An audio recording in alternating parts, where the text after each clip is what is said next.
Coming up on Mountain News this morning, Kentucky State Police is taking over the manhunt for Joseph Couch as search efforts will resume later this morning. Dedicated to Eastern and Southern Kentucky, this is WYMT Mountain News this morning. Good morning, I'm Madison Carmouche. We're coming up on 6 o'clock this Monday morning, and I think we're all looking forward to some good calm weather this week. So let's send it over to meteorologist Tim Drawbridge for a look at your forecast. Calm is definitely one word to describe the pattern. Cool to start this morning. I think I'm spinning it optimistically. It's cold outside, 41 low clouds and fog. And yes, not only here in Hazard, but also toward Williamsburg and a few other locations in the Cumberland Valley into Ashland as well. Visibility running less than a mile. All right, quick look at the temps. All right, don't look. 52 up the road to Jackson, 38 though at Clintwood, 45 at Middlesboro, 46 at Moorhead. Nothing going on locally. It is a calm pattern like Madison said. Moisture lurking to our south is at bay to our south the next few days before it starts to try to creep northbound. To wrap up the work week for today, the low clouds and fog burn off to a lot of sunshine and a high this afternoon up to 78. More about your ARH First Alert 7-day forecast and the bus stop forecast in the next half hour. Madison? All right, Tim, thank you. We will continue our coverage of the London shooting that happened on I-75 in Laurel County Saturday evening and the manhunt that has followed the incident.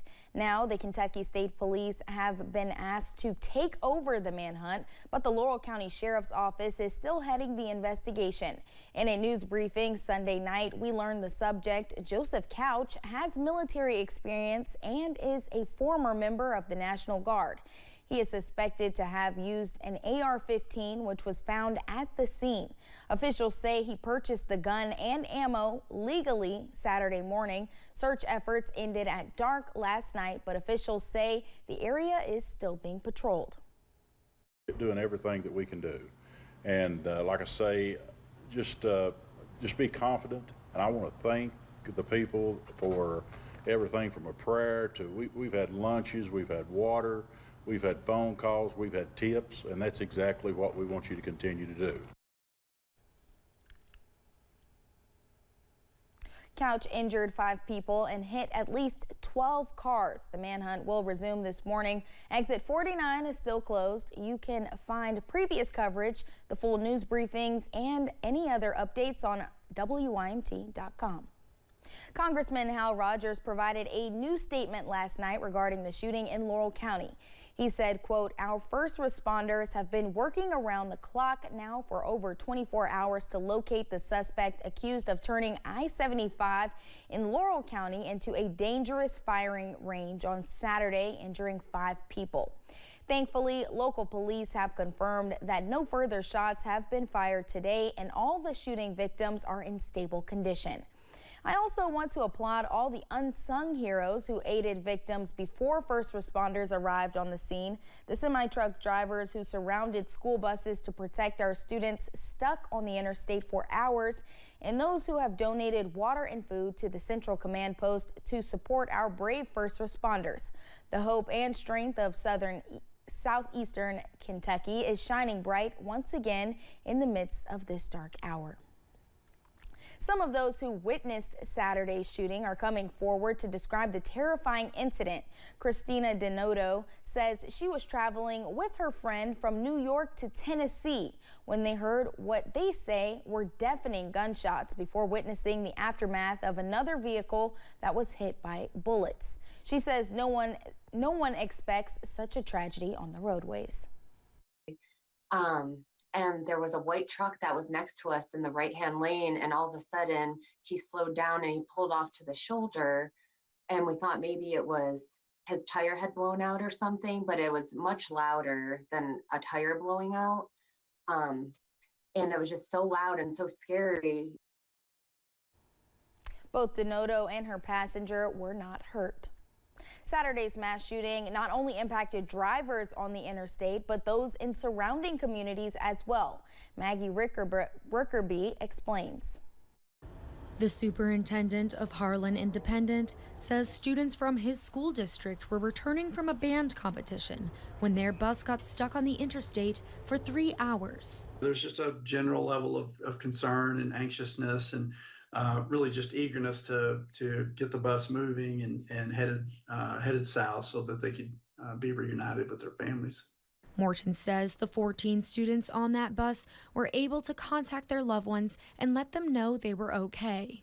He also says the bus driver happens to be a school guidance counselor. I knew they were in great hands, had a great bus driver, and the band director is, very capable of handling these kinds of situations. Just off of exit 49, where the shooting happened, is family-owned Warzone Paintball.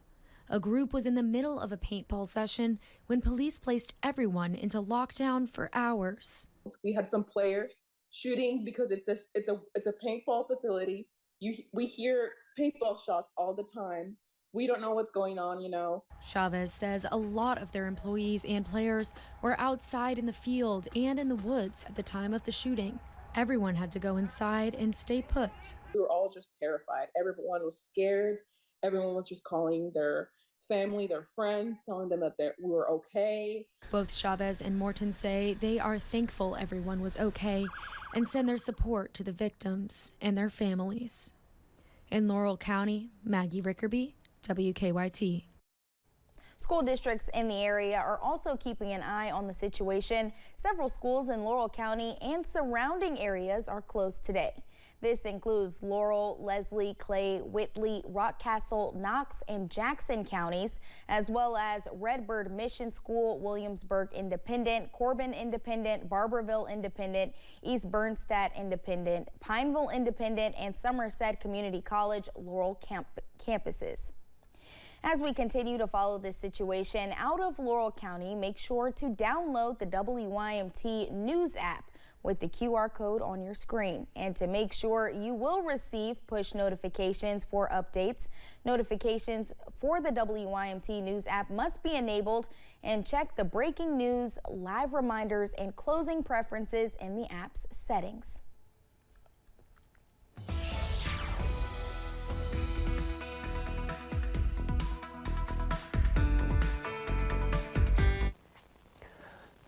Good Monday morning as we make the approach to 6:07. All right, have you been outside yet? Okay, hold on. Let's look at this. We'll give you the good news first. Beautiful high pressure, covering a lot of real estate, right? The entire Commonwealth, down into Tennessee, into the southeast. Yeah, I'm prolonging this, right? Look at all this high pressure. It means a lot of sunshine, right? Potentially. Guess what? It will. How about the temperature? Don't look. 41 outside our door here in Hazard. There's a number of us waking up with temps in the low 40s. Don't worry, things rebound nicely. Temps jump up close to 70 come the lunch hour. We'll top out at 78 in Hazard this afternoon. We rinse and repeat the next couple of days. As cool as this morning, we'll let you know.